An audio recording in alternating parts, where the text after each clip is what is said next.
Olá, hoje nós estamos falando sobre neoplasias renais. Nas neoplasias renais, as mais frequentes que nós temos são lesões benignas, o angiomolipoma, o oncocitoma e os cistos renais. Adenoma, fibroma e leomioma são lesões mais incomuns. O angiolipoma é uma lesão razoavelmente frequente. Há uma discussão se ele é primário ou secundário no rim, mas o que é importante lembrar são duas coisas: que pode ter uma associação com esclerose tuberosa, que é uma doença sistêmica, né, do organismo, que pode ter vários tipos de apresentação associados, que pode ocorrer em um quarto a metade dos casos de esclerose tuberosa, a presença de angiomolipomas renais. Eles têm tamanho variável e podem ser intrarrenais ou exofíticos. Então, quando fala-se de angiomolipoma, a gente tem que saber separar o anjo, o mil e o lipoma. Por quê? Porque com isso a gente lembra de tudo que a gente precisa. Angiolipoma tem muita gordura, lipoma. Então, como é fácil o diagnóstico dele na tomografia? Porque a gordura é uma das 4 densidades radiológicas básicas. Basta mensurar e descobrir que tem gordura, angiolipoma. O que dá problema? Quando a porção gordura diminui proporcionalmente em relação à proporção muscular, a 1000. Então, se você tiver muita fibra muscular, vai ser difícil o diagnóstico de angiolipoma com carcinoma de células renais em fase inicial. Outro problema que pode acontecer é quando a porção anjo é predominante, ou seja, quando o tumor atinge certas dimensões onde microaneurismas podem ocorrer e promover o sangramento de uma lesão que a cirurgia era letiva vira uma cirurgia de urgência. Então, no angiolipoma tem um número cabalístico, que é o 4, ou seja, a porcentagem de neoplasias com angiolipomas com baixa concentração de gordura, onde a porção 1000 é predominante, é 4%. Então a gente tem que procurar essa pequena abertura, esse defeito do parênquima e medir a densidade. Aqui é uma imagem de ultrassonografia onde a gente vê um nódulo aqui e aqui no polo superior do rim direito. Nódulo sólido, finamente heterogêneo, poderia estar no slide de carcinoma de células renais, de oncocitoma, porque seria a mesma apresentação. Porém, quando a gente vai na tomografia, a gente mede a densidade através da mensuração específica, conhecida como ROI, e percebe que a densidade é de gordura, angiomolipoma. Aqui, gordura, angiomolipoma. Aqui, gordura, angiomolipoma. Aqui é uma peça macroscópica mostrando um angiomolipoma renal. Olha, mas será que não pode ser uma outra coisa que tenha gordura, um carcinoma de células renais? Pode, mas estatisticamente é insignificante essa porcentagem. Aqui uns exemplos de tomografia multislice mostrando um angiomolipoma no polo superior do rim esquerdo, já na fase sem contraste é suficiente para fazer o diagnóstico. Então, a gente tinha falado do número 4 cabalístico. Existem artigos na literatura desde 2002 já mostrando que acima de 4 centímetros tem uma alta chance de proliferação de aneurismas, ou seja, então o tumor pode sangrar. E um diferencial do angiolipoma é o liposarcoma, ou seja, um tumor de origem gordurosa que nasce na gordura perirenal e invade o rim. Então, basicamente, nós vamos tentar diferenciar o angiolipoma do liposarcoma em casos raros de angiolipomas grandes, pela característica de contornos renais. Então, vou mostrar isso para você como. De uma lesão que sai de fora do parênquima renal, de uma lesão que sai de dentro do parênquima renal. Então, aqui um caso extremo e não comum, né, de um angiolipoma gigantesco. Percebe que ele abre o rim. Então, esse defeito de abertura renal é muito característico do angiolipoma. Vasos calibrosos que vão formar os aneurismas. Então, isso é um angiolipoma. Do lado de cá, tem uma grande lesão com gordura, poderia ser um angiolipoma, mas repara nos contornos renais, como eles são mal definidos. Né? Então, a lesão está crescendo e invadindo o rim. Então, isso, muito provavelmente, é um sarcoma da gordura perirenal, diferente daqui que abriu o rim e saiu de dentro dele. A segunda lesão que a gente vai falar hoje é o oncocitoma.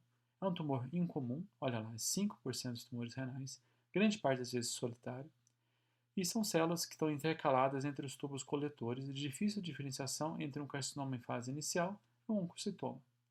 Existem relatos na literatura da cicatriz central característica do oncocitoma, o aspecto de roda e carroça e pseudocápsula, porém, é mais no diagnóstico diferencial quando você tem uma lesão, como essa aqui, sólida, vascularizada que apresenta uma cicatriz central hipodensa e estrias radiais.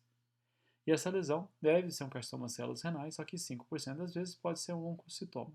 Então, como é que você vai pensar no oncocitoma? Pô, a lesão está aqui há tanto tempo, mais de 1 ano, 2 anos, tem controles mostrando que a lesão está aqui, não tem invasão da gordura perirenal, não tem linfonodomegalia reta peritoneal, não tem metástase à distância. Bom, é mais provável que seja então um oncocitoma, mas tem um diferencial muito próximo dele, que é o carcinoma de células renais do tipo cromófilo. Aqui, para quem não é do interior, ó, a gente pode ver uma roda de carroça, que é o aspecto que lembra do oncocitoma, como esse artigo que mostra como clássico essa imagem, que você tem a cicatriz fibrosa central com as estrias radiais que semelham uma roda de carroça. De onde veio essa história? Da angiografia renal, porque você tem um grande vaso que irrita aquele nódulo, que tem a sua cápsula fibrosa e que aqui saem vasos radiais em direção ao centro. Então esse é o aspecto que lembra a tal da roda de carroça, que na minha opinião não é muito característico. Esse é um caso onde eu fiz o diagnóstico de um nódulo renal e falei que deveria ser um carcinoma de células renais com 95% de certeza, né? Então você vê que aqui a lesão sobe de 21 unidades de Hounsfield para 122, depois para 54, né? Então, aqui a gente vê na ultrassonografia um nódulo hiperecogênico, da mesma forma que eu mostrei lá na outra lesão, e aqui, ó, o nódulo no polo superior do rim. Então, isso seria o carcinoma de células renais, mas na verdade era um concitoma, um aspecto nem um pouco clássico. Por fim, vamos estar falando do cisto renal, que é uma lesão muito frequente, ou seja, metade de nós com mais de 50 anos teremos cistos renais. A causa do cisto é desconhecida, geralmente é uma obstrução tubular ou uma alteração vascular que forma degeneração cística ou um pequeno cisto no interior do rim. Pode ocorrer na tireoide, no cérebro, qualquer glândula pode ter, fora essas estruturas, qualquer glândula, um cisto renal. Então, por causa disso, tem grande variedade de tamanho, número e localização. E é um problema. Como é que a gente vai definir o que é cisto que precisa de um tratamento e o que é cisto que não precisa? Então, vamos tentar entender. Essa era uma dúvida que atormentava o Bosniak, aqui demonstrado para vocês, que ele queria mostrar o quê? Critérios para poder tentar diferenciar o que é benigno do que é um maligno disfarçado. Então, Bosniak publicou em 1986 seus critérios e redefiniu eles em 2004, com a introdução da categoria 2F. Então, Bosniak está tentando fazer o quê? Tentando definir o que é cirúrgico do que é não cirúrgico. Aliás, perdão, do que não é cirúrgico e do que é cirúrgico. Ou seja, o que é uma grande lesão cística simples que não precisa de nenhum tipo de manejo cirúrgico, do que uma lesão cística complexa com septos, com porções sólidas que realçam pelo contraste e que, na verdade, é um carcinoma de células renais. Artigos já tentaram validar a classificação de Bosniak e foram bem sucedidos, mostrando que o ponto de corte mesmo é de 2 para o 3. Bom, se de 2 para o 3 muda tanto assim o aspecto, imagina quem fica no 2,5 ou no 2,8. Então esse foi o problema que fez o Bosniak publicar um novo artigo mais da década de 2000, colocando, adicionando a categoria 2F. O F vem de follow-up, ou seja, é uma lesão que você tem critérios benignos, critérios suspeitos, porém você não consegue definir naquele momento que se seriam 2 ou um 3, você faz um follow-up em 6 meses e aí você categoriza de novo como 2 ou como 3. Aqui uma imagem de um livro de urologia mostrando como há uma tendência à exploração cirúrgica já do 3. Então é muito importante você mudar aqui, fazer uma revalidação em 6 meses e cancelar a cirurgia ou prosseguir para a cirurgia do 2 para o 3. Então vamos ver como é que essas imagens se comportam, né? Esses cistos são a apresentação deles por imagem. O tipo 1 é um cisto simples, paredes finas, homogêneo, não tem septo, não tem calcificação, não tem realce, não tem nada. Então, aqui imagens de tomografia computadorizada multislice, cisto, cisto, cisto. Simples. Paredes finas, conteúdo homogêneo. Aqui no polo inferior do rim, cisto simples, cisto Bosniak 1. O tipo 2, você vai ter pequenos septos finos, pode ter uma calcificação mais estranha na parede. Ele pode ser hiperdenso, porém menor que 3 centímetros. Todos esses são tipo 2. Então, aqui você tem uma imagem no cisto simples, paredes finas, homogêneo, porém tem uma pequena calcificação na parede dele. Não é 1, é 2. Aqui, ó, um fino septo no interior do cisto, Bosnick 2. Aqui uma calcificação heterogênea periférica, sem foco de realce pelo contraste, Bosnick 2. E o 2F, então aqueles são minimamente complicados, que necessitam de segmento para que essa complicação melhore ou que a gente prossiga para uma nova reclassificação. Cistos hiperdensos acima de 3 centímetros necessitam de um follow-up que a gente não consegue, por tomografia, olhar dentro da lesão e ver se tem alguma coisa realçando. Hoje isso já caiu por ressonância magnética, a gente consegue digitalmente subtrair o conteúdo hiperintenso e olhar dentro se tem sólido, lesão sólida realçando, assim como nós fazemos nos endometriomas de ovário. Então, isso deve chegar na tomografia através da tomografia de duas tubos, né, chamado dual source, que também faz essa subtração digital. Então, futuramente a tendência a 2F desaparecer com o avanço da tecnologia na imagem. Então, aqui a gente tem uma imagem de tomografia sem contraste, nefrográfica, tardia.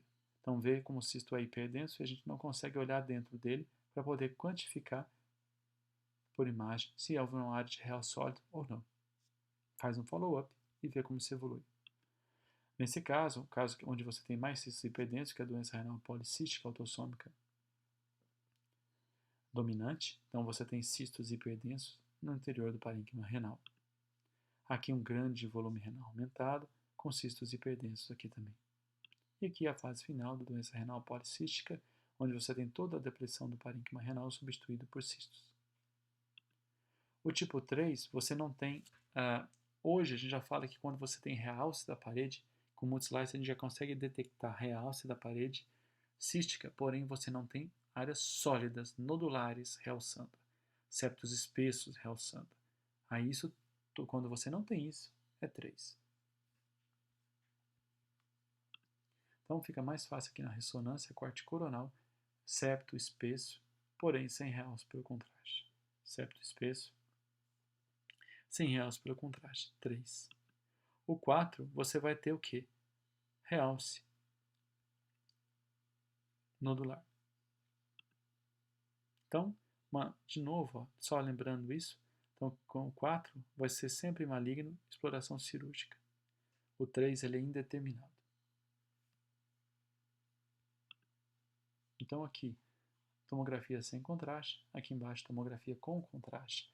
Percebe que a lesão tinha tudo para ser homogênea, ser um cisto do tipo 1, porém sem o contraste a gente não tem como falar de Bosnick, por isso que não se usa Bosnick para ultrassonografia, até quando chegarem os contrastes que já tem na Europa para ultrassonografia vai poder ser possível falar de classificação de Bosnick. Conforme injetou o contraste, percebe que tem uma área sólida realçando, Bosnick 4. A mesma coisa aqui, realçando, Bosnick 4.